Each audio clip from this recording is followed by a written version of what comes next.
Hello, everyone. My name is Elizabeth Patterson. I am in the Social Work 3361 class for Dr. Simmonds, Human Behavior. So my assignment today was to create an intervention for a young lady named Jessica who has an autistic son. My class has been doing a variety of um, research, if you will, and defining various systems and models that we could apply to her case. Recently, I picked the applied systems theory, which is kind of an overall outside everything in your social systems has an effect on you. It's one of my favorite theories. I'm still learning about it. So I'll go ahead and start. My last video was over 15 minutes. I'm not sure if it's going to upload. So I'm going to go ahead and try and do another one. This is a copy of my eco map. I created a new eco map for Jessica with my APA cited sources for my research articles, peer-reviewed articles, just a variety of different things that she can use in her life, agencies, state, federal, and local agencies that would assist her in moving forward with her life and getting some guidance and a variety of resources to maybe, or hopefully definitely increase the socioeconomic stressors that she has. Here's a full page. So I'm just going to go ahead and start. This will be uploaded into my assignment area and turn it in. So I'll just go ahead and begin. I'm here today to talk with you about an intervention for a young lady named Jessica and her family. In order to provide a positive, healthy, goal-oriented intervention for Jessica, it's pretty important not to only include her, but her family members if they will participate. Her mom has been very harsh and abusive in ways, verbally, regarding her parenting skills. And this has just really put an additional strain on Jessica because she doesn't have the support that she needs. As I talked about, there's a variety of agencies that I'm gonna talk about that we can intervene with her life, hopefully that will assist her. Some of those are the National Autism Association.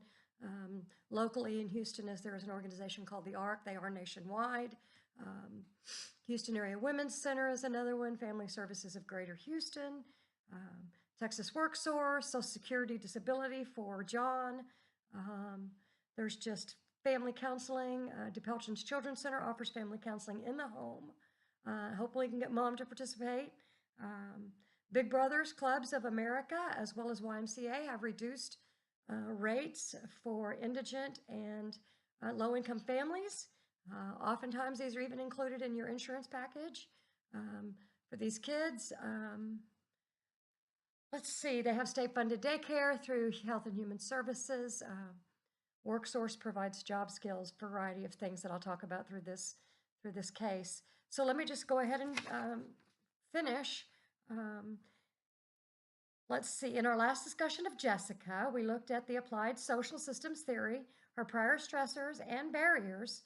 Now we're going to focus on an intervention plan that will provide a variety of therapeutic resources and some resources that'll help serve her basic needs. There's a variety of resources that we will try to integrate into her life that will improve her social, emotional, and economic areas. We'll be addressing, oftentimes providing social and economic support decreases internal stressors. We all know that when things are going on the outside, how difficult it is for us to move forward and function properly. We've got a lot of stressors in our lives, car problems, can't pay the bills, living in a low-income subdivision, just a variety of things. It's difficult to navigate through the system when you have all these things going on in your life because you're just not thinking clearly. Jessica's situation presumably is leaving her pretty powerless, feeling pretty hopeless, with not much sense of direction. It's going to be important for Jessica to have a social worker to intervene for her, and I believe that her first step in doing that is probably connecting with the Health and Human Services Department. and begin to apply for a variety of their services, such as food stamps, and they have state-funded child care as well. Another area is the Texas workforce. They are connected, actually, with the Health and Human Services, and they help provide parents with job opportunities, job skills. They have job counselors that will help guide and direct. They have training programs. WorkSource also provides bus tokens and bus passes to help Jessica get back and forth to her appointments and to her work, so she doesn't have so much stress in that area. They provide job skills training, education, computer technology, medical assisting. They have a variety of educational programs that they will supplement financially with to help get a different career goal, move in a different direction, become more self-supporting. Let's see. So another area to address is increasing Jessica's peer connections through support groups and group and individual counseling. Organizations such as the ARC, Catholic Charities, Big Brothers, the YMCA, the Houston Area Women's Center, Catholic Charities. I don't know if I said those, but Catholic Charities as well. They all provide a variety of resources where she and John can actually engage in some family fun and various outings with the community. They also provide, as I said, counseling and groups for survivors of domestic violence. One of the issues with social exclusion for John. Mom was afraid of the neighbors. She didn't want him to get out much. She was afraid that about bullying, and they lived in a bad neighborhood. And so one of the things that some of these resources can do is provide her with some outside resources so she can integrate into society and really feel a part of the community. The social inclusion will help the overall well-being and the important component of becoming a valued member of community. Another area was DePelchin's Children's Center. They do provide in-home counseling. That would definitely help. Hopefully Jessica's mother will be included in that and be willing. Help her to gain an educational understanding of autism and Jessica's struggles as a mom. Maybe it will help her gain some compassion, towards the situation that Jessica is in.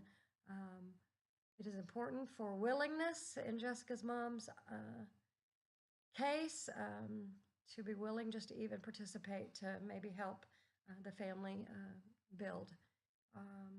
The National Autism Association and the Houston Area Autism and Recovery have a variety of online parent-led support groups that Jessica can be involved with. She can communicate with other mothers. They can share their experience, strength, and hope and give each other some guidance. I think that'll be an excellent resource for her. She can do it from the comfort of her own home. And hopefully she's got a phone. If she doesn't have a phone, there's something called Texas Lifeline that indigent people, low income, can apply for and possibly receive if they have a family member with a disability. So that's another resource. A holistic intervention plan is basically to promote the general welfare of the client or family, emotionally, spiritually, mentally, and physically. It's really important to look at all those different aspects of the family unit, and just be aware of all of those. It's important also to look at the family strengths and to incorporate those strengths into every phase of social work case management. The intervention is created to reduce barriers and reduce symptoms and even resolve problems to enhance the overall psychosocial well-being of the client. The social worker will also work in a variety of ways, to help the client become more independent, to be able to function productively in all areas of their lives. The social worker process begins by building trust and rapport. Moving forward, we engage in client's environment to kind of see what's going on. We do the assessments and planning. The implementation and service delivery overseeing. is another important aspect of case management for Jessica. All these areas need to be addressed. Diagnosis, just a variety of things, setting goals that are achievable, and creating a plan that will work, with the ability to make adjustments.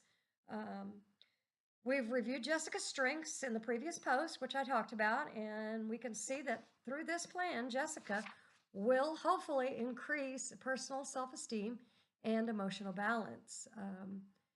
Those are very important parts of us being a productive member of society. Empowerment is another area in Jessica's life that will strengthen her ability to move forward, where she can begin to, promote a healthier lifestyle for her and her son. The ultimate goal, though, is for client determination. This is a very lengthy process. It takes a lot of strength and fortitude, not only on the social worker's part, but on the client's part. Building a relationship with that client is extremely important. Letting them feel like we're interested and we really care about the situation, can speak to go a long ways in the case management process. Trust and rapport is so important. So there's a couple of research articles that we were asked to use. And so I did some research, and there's an article called Defining Social Inclusion for Children with Disabilities. And I'm going to go ahead and verbatim tell you what a little bit of the information that I pulled from that resource. It talks about, although children with disabilities value peer relationships and participation, they continue to experience a low level of social integration, isolation, feeling apart from. There's been a lot of evidence that indicates children with disabilities are at increased risk of bullying, which was another one of the major issues and barriers that Jessica had with her son.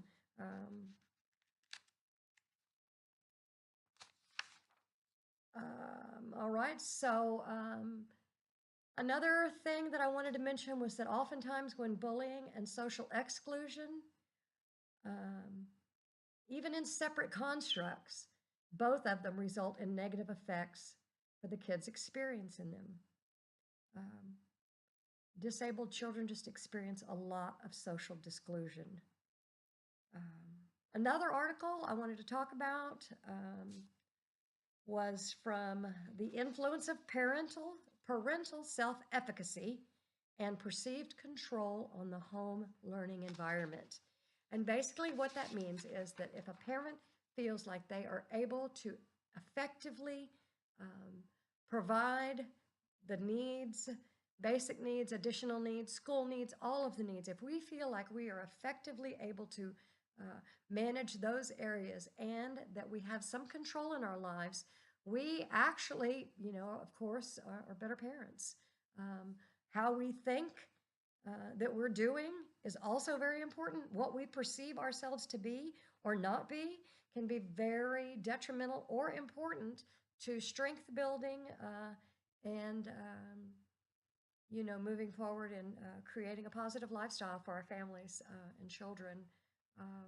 The article stated that self-efficacy is defined as parent knowledge and confidence to effectively manage the tasks and situations of parenthood. Existing theories and research propose two factors: that self-efficacy and perceived control critically affect a parent's ability to promote their child's development. So all of these resources put together will hopefully help her. Thank you so much for participating in my video. I'm going to have to shut it down. I look forward to hearing you guys. Thank you so much.